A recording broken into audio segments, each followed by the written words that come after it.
দেখতে সাধারণ কোনো যন্ত্র মনে হলেও এটি মশা ধরার একটি স্মার্ট ফাঁদ। মানুষের নিঃশ্বাসের মতো কার্বন ডাই অক্সাইড ছড়িয়ে মশাকে আকৃষ্ট করে যন্ত্রটি। এরপর বিশেষ আলো আর বায়ু প্রবাহের সাহায্যে মশাদের ভেতরে টেনে নেয়। কোনো রাসায়নিক ব্যবহার ছাড়াই বাতাসে শুকিয়ে মশাগুলোকে নিষ্ক্রিয় করে এটি।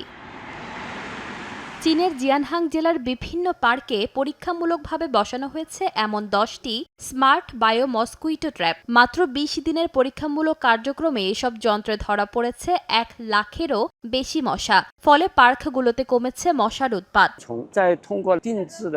মশা নিয়ন্ত্রণের পাশাপাশি আমরা চাই এ ধরনের উদ্যোগ পরিবেশের উপরও যেন কোনো নেতিবাচক প্রভাব না ফেলে। পরীক্ষামূলক কার্যক্রমের ফলাফল দেখে ভবিষ্যতে আরও এ এলাকায় এই প্রযুক্তি ব্যবহারের বিষয়ে সিদ্ধান্ত নেওয়া হবে। চীনে তীব্র গরমের সঙ্গে পাল্লা দিয়ে বেড়েছে মশার উপদ্রব। শহরের পরিবেশ আর বিশেষ করে লেকের পাশের পার্কগুলোতে মশার উৎপাত বেড়েছে দীর্ঘদিন। এতে পার্কে ঘুরতে আসা দর্শনার্থীদেরও পড়তে হচ্ছে ভোগান্তিতে। তাই মশা নিয়ন্ত্রণে রাসায়নিক স্প্রের বদলে এবার প্রযুক্তির সাহায্য নিচ্ছে স্থানীয় প্রশাসন। রাসায়নিক স্প্রের বদলে প্রযুক্তির ব্যবহার করে মশা নিয়ন্ত্রণের এই উদ্যোগ নজর কেড়েছে স্থানীয়দেরও। ইশিতা আক্তার, সময় সংবাদ।